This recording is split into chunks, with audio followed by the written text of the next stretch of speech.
Hello students, welcome to online classes of Shri Mahavir international school Kishangarh renewal.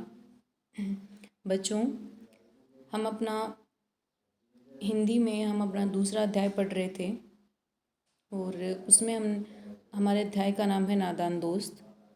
और उसमें हमने जो विचार विमर्श के प्रश्न हैं वो हमने जान लिए थे। उसके अलावा इस कहानी को हमने छोटे रूप में जाना था, इससे हमें क्या शिक्षा मिलती है उसको भी हमने जाना। इसके अलावा जीवन मूल्य भी हमने पढ़ा था और जो हमारे रचनाकार हैं प्रेमचंद जी, उनका परिचय भी हमने जाना था। यह सब हमने पढ़ लिया। इसके साथ में हमने कहानी किताब में से, वैसे कहानी हमने पूरी पढ़ी, लेकिन किताब में से हमने जो कहानी पढ़ी उस कहानी में पढ़ा कि श्यामा और केशव नाम के दो बच्चे होते हैं। वो सुबह शाम अपने छज्जे पर जो बैठी चिड़िया होती है उसको देखा करते हैं। खाने पीने की उनको बिल्कुल भी सुध नहीं रहती, आपस में बातें करते रहते हैं, क्योंकि जो उनकी माताजी है वो घर के कार्य में व्यस्त रहती है, पिताजी ऑफिस के कार्य में व्यस्त रहते हैं। इसी कारण से वे उनसे बातें नहीं कर पाते। और अंत में उनकी एक परेशानी होती है, वे ये सोचते हैं कि जो बेचारी चिड़िया हैं इसके जो ही बच्चे अंडों से बाहर निकलेंगे तो इतने सारे बच्चों का वो पेट कैसे भरेगी, उनके लिए दाना और पानी कहाँ से लाएगी। इतना लास्ट तक हमने, अंतिम तक हमने पढ़ लिया था। इससे हम आगे आज पढ़ते हैं, ठीक है। आगे हैं मुसीबत उनके सामने कौन सी आई थी कि जो चिड़िया है वो अपने बच्चों के लिए दाना और पानी कहाँ से लाएगी। इससे आगे हम पढ़ रहे हैं कि इस मुसीबत का अंदाज़ा करके दोनों घबरा उठे। उन्हें जब ये मुसीबत सामने दिखी कि चिड़िया अपने बच्चों के लिए दाना और पानी कहाँ से लाएगी, तो इस मुसीबत के कारण वो घबरा गए। दोनों ने फैसला किया कि कार्निक्स पर थोड़ा सा दाना रख दिया जाए। दोनों ने सोचा कि जो छज्जा उस पर थोड़ा सा दाना रख देंगे। श्यामा खुश होकर बोली, तब तो चिड़िया को दाने के लिए कहीं उड़कर नहीं जाना पड़ेगा। जो चिड़िया है उसको दाना लाने के लिए कहीं पर भी उड़कर नहीं जाना पड़ेगा, ऐसा जो श्यामा थी वो प्रसन्न होकर बोली। केशव बोला, नहीं तब क्यों जाएगी। केशव ने कहा कि नहीं, तब तो कभी भी कहीं पर भी जाना नहीं पड़ेगा। श्यामा, क्यों भैया, बच्चों को धूप न लगती होगी। श्यामा ने बोला, भैया बच्चों को धूप भी तो लगती होगी। केशव का ध्यान इस तकलीफ की तरफ तो गया ही नहीं। केशव को इस बात का तो ध्यान ही नहीं आया कि बच्चों को धूप भी लगती होगी। बोला, जरूर तकलीफ हो रही होगी, बेचारे प्यास के मारे तड़पते होंगे। हाँ, तकलीफ हो रही होगी, बेचारे प्यास के मारे तड़प रहे होंगे। ऊपर छाया भी तो कोई नहीं, ऊपर छाया भी तो इनके नहीं है। आखिर यही फैसला हुआ कि घोंसले के ऊपर कपड़े की छत बना देनी चाहिए। फैसला क्या हुआ, दोनों ने क्या फैसला किया कि जो बच्चे हैं उनकी उनके उनको धूप से बचाने के लिए उनके ऊपर कपड़े की छत बना देंगे। पानी की प्याली और थोड़े से चावल रख देने का प्रस्ताव भी स्वीकृत हो गया। और दोनों ने ये भी सोचा कि साथ में पानी की प्याली रख देंगे और थोड़े से चावल भी रख देंगे। दोनों बच्चे बड़े चाव से काम करने लगे, बड़े मन लगाकर काम करने लगे। श्यामा माँ से आंख बचाकर मटके से चावल निकाल कर ले आई। जो श्यामा थी वो अपनी माँ से आंख बचाकर यानी छुपा करके मटके में जो चावल रखे हुए थे उसमें से कुछ चावल निकाल कर ले आई। केशव ने पत्थर की प्याली का तेल चुपके से जमीन पर गिरा दिया और उसे खूब साफ करके उसमें पानी भर दिया। एक प्याली थी, उस प्याली में थोड़ा तेल रखा हुआ था, उस तेल को गिरा दिया केशव ने और उसे साफ करके उसमें बच्चों के लिए पानी ले आए। अब चांदनी के लिए कपड़ा कहाँ से आए, फिर ऊपर बगैर छड़ियों के कपड़ा ठहरेगा कैसे और छड़ियाँ खड़ी कैसे होंगी। चांदनी मतलब ऊपर छाया के लिए कपड़ा कहाँ से लेकर आए, और अगर कपड़ा लेकर आएंगे तो वो कपड़ा बिना छड़ियों के कैसे रुकेगा, और अगर छड़ियाँ भी लगा देंगे तो छड़ियाँ ऊपर कैसे खड़ी होंगी। ये दोनों जो बहन भाई थे वो आपस में सोचने लग गए। केशव बड़ी देर तक इसी उधेड़ बुन में रहा। जो केशव था वह बड़ी देर से यही सोचता रहा। उधेड़ बुन यानी यही निश्चय करता रहा कि क्या करूं और क्या न करूं। समझ में उसे बिल्कुल भी नहीं आ रहा था कि कैसे करूं उस काम को। आखिरकार उसने यह मुश्किल भी हल कर दी। अंत में जो उसकी यह मुश्किल थी वो भी क्या हो गई, हल हो गई। उसने क्या सोचा, श्यामा से बोला, जाकर कूड़ा फेंकने वाली टोकरी ले आओ, जिसमें हम कचरा फेंकते हैं ना, वो टोकरी तुम जाकर ले आओ। अम्मा जी को मत दिखाना, लेकिन अम्मा जी को बताना मत, उन्हें दिखाना भी मत। श्यामा ने कहा, किससे कहा, श्यामा से बोला केशव ने। श्यामा बोली, वह तो बीच में से फटी हुई है, उसमें से तो धूप न जाएगी। वह तो बीच में से फटी हुई है, उसमें से तो धूप न जाएगी, नहीं धूप आ जाएगी। उसने ये बोला। केशव ने झुंझलाकर कहा। केशव को गुस्सा आया और झुंझलाकर उसने बोला, तुम तो टोकरी लाओ, मैं उसका सुराग बंद करने की हिकमत निकालूंगा। तुम तो टोकरी लेके आओ जो उसमें छेद बना हुआ है। सुराग का अर्थ क्या होता है? छेद। जो उसमें छेद बना हुआ है, मैं उसको बंद करने की हिकमत निकालूंगा। हिकमत का अर्थ होता है तरीका। मैं उसको बंद करने का कोई भी तरीका निकाल लूंगा। श्यामा दौड़कर टोकरी उठा लाई। केशव ने उसमें सुराख में थोड़ा सा कागज ठूंस दिया। देखो केशव ने कितना दिमाग लगाया और क्या किया। जो उसका एक सुराख बना हुआ था, छेद बना हुआ था, उसमें उसने कागज को ठूंस दिया और तब टोकरी को एक टहनी से टिकाकर बोला, देख ऐसे ही घोंसले पर उसकी आड़ कर दूंगा, तब कैसे धूप जाएगी। तो उसने एक तभी उस टोकरी को एक पेड़ से टिकाकर बोला कि देखो ऐसे मैं जो घोंसला है उसके ऊपर आड़ कर दूंगा, ऊपर लगा दूंगा, तब कैसे धूप आएगी बच्चों के। श्यामा ने दिल से मैं सोचा, भैया कितने चालाक हैं। फिर श्यामा मन ही मन क्या सोचने लगी कि देखो भैया बहुत ही चालाक है, कितने चालाक है भैया। ये शब्दार्थ हमारे इस पाठ के। बगैर यानी बिना, सुराख यानी छेद, हिकमत यानी तरीका, अच्छी और बढ़िया तरकीब। आगे, गर्मी के दिन थे, बाबूजी ऑफिस गए हुए थे। गर्मी के दिन थे और जो उनके पापा थे, पिताजी, वो कार्यालय में गए हुए थे। अम्मा दोनों बच्चों को कमरे में सुलाकर खुद भी सो गई थी।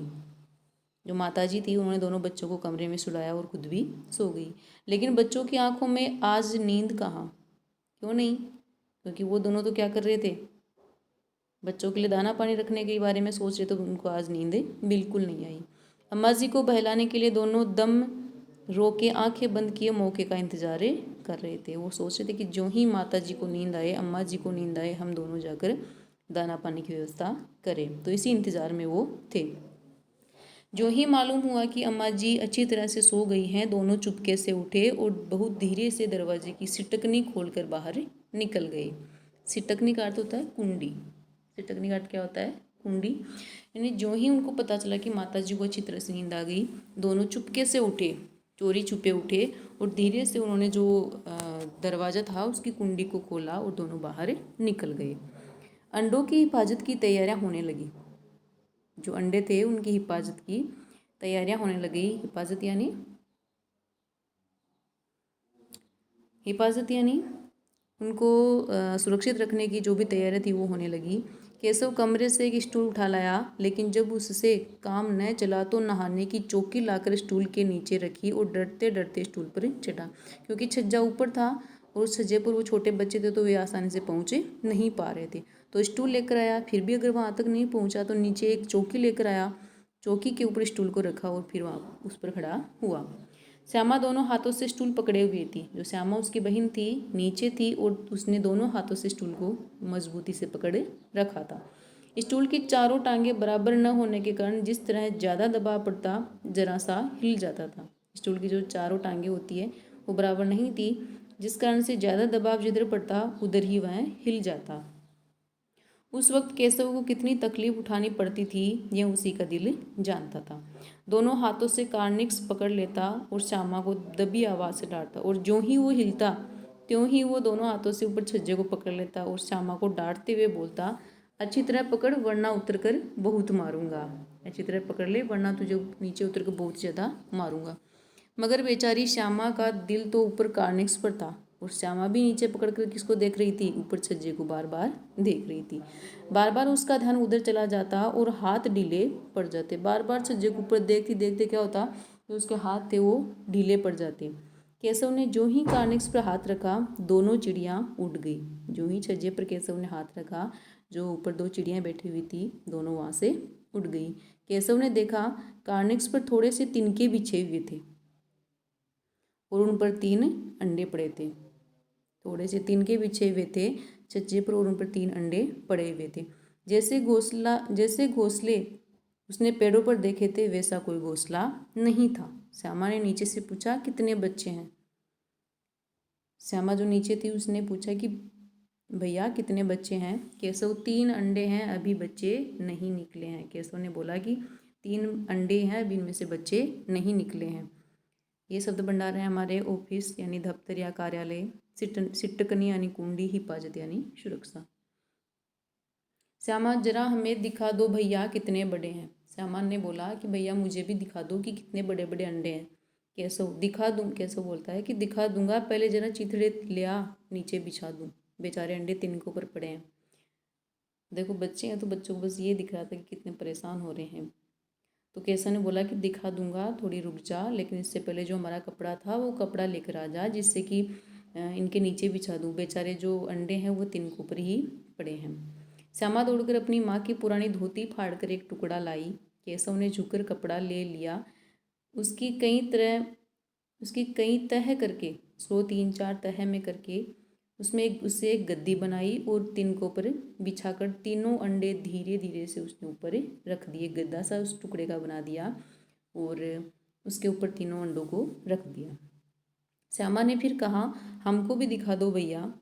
केशव दिखा दूंगा, पहले जरा वह टोकरी तो दे दो, ऊपर छाया कर दूं। दिखा दूंगा तुझे भी, लेकिन उससे पहले जो टोकरी है वो मुझे दे दो, इससे बच्चों के ऊपर छाया भी कर दूं। श्यामा ने टोकरी नीचे से थमा दी और बोली, अब तुम उतर जाओ, मैं भी तो देखूं। श्यामा ने नीचे से टोकरी दे दी और बोली कि भैया अब तुम उतर जाओ, मैं भी देखूंगी। केशव ने टोकरी को एक टहनी से टिकाकर कहा, जाओ दाना और पानी की प्याली ले आओ, मैं उतर जाऊं तो तुम्हें दिखा दूंगा। तुम पहले जाओ, दाना और जो पानी है उनकी टोकरी लेके आओ, और जब मैं उतर जाऊंगा तब तुम्हें दिखा दूंगा। श्यामा प्याली और चावल भी लाई। केशव ने टोकरी के नीचे दोनों चीज़ें रख दी और आहिस्ता से उतर आया। आहिस्ता से यानी धीरे से। श्यामा ने पानी की प्याली और चावल की टोकरी दोनों को रख दिया और धीरे धीरे नीचे उतर आया।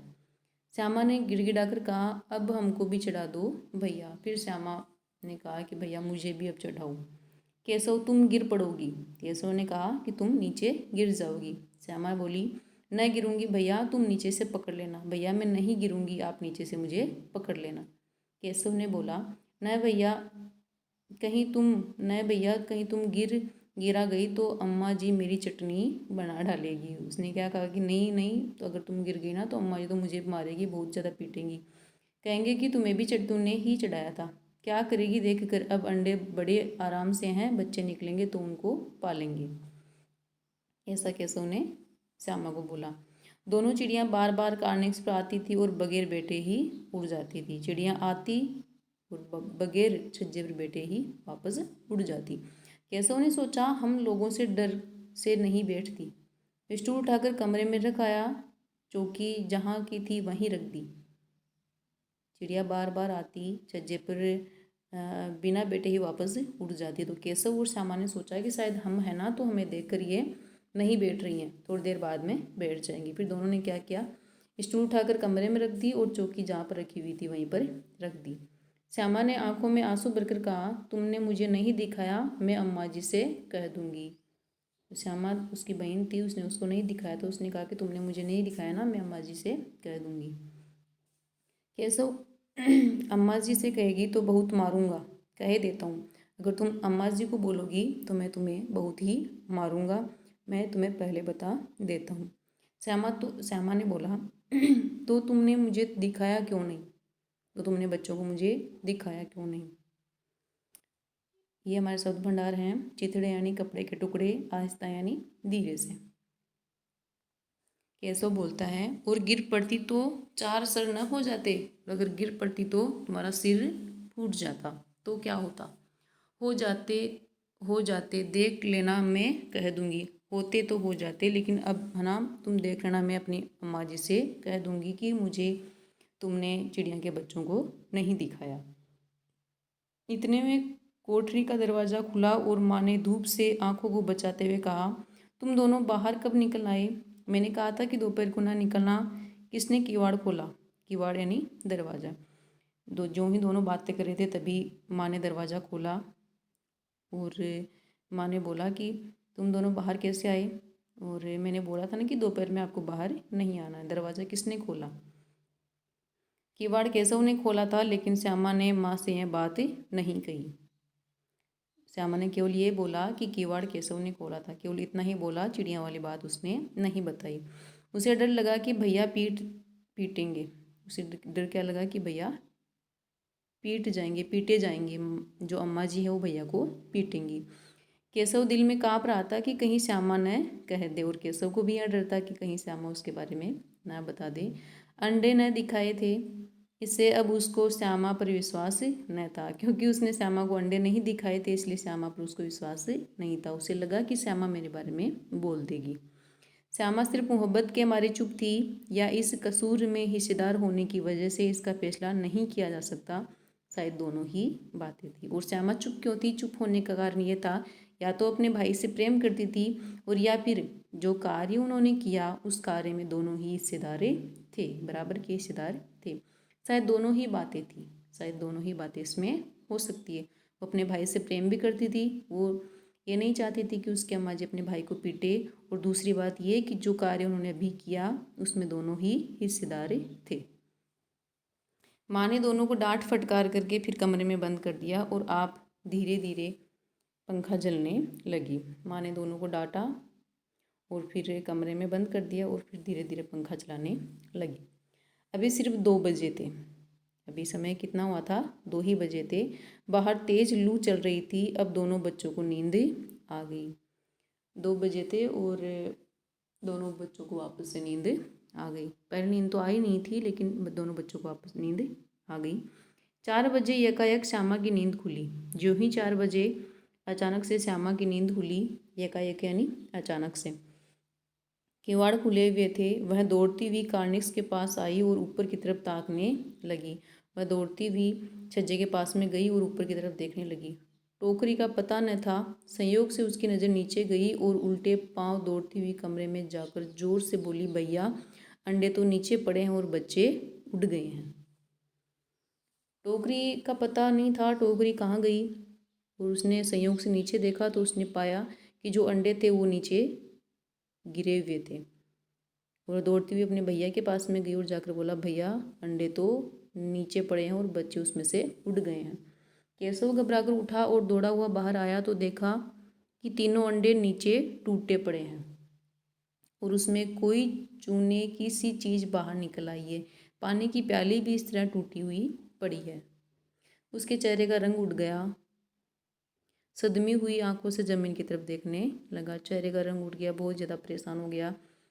एक सहमी हुई आंखों से उसे बहुत ज़्यादा आश्चर्य हुआ और आश्चर्य के साथ में ज़मीन की तरफ देखने लगा। श्यामा ने पूछा, बच्चे कहाँ उड़ गए भैया? श्यामा ने उससे पूछा कि भैया बच्चे कहाँ उड़ गए? केशव ने करुण स्वर से कहा, करुण स्वर यानी उदास होकर उसने कहा, उदासी भरे स्वर में कहा, अंडे तो फूट गए, अंडे तो फूट गए श्यामा, और बच्चे कहाँ गए?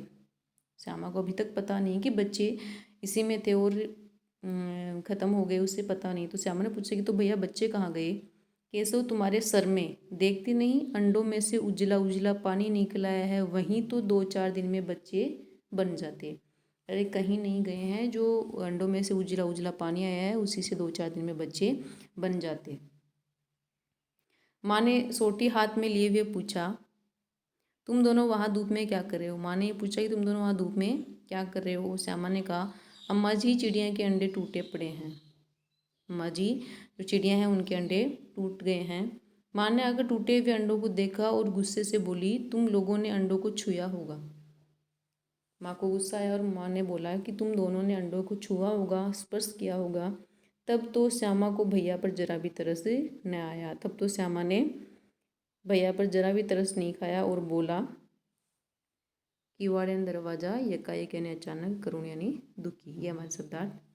और उसने कहा कि उसी ने शायद अंडों की तरह रख दिया कि वह नीचे गिर पड़े।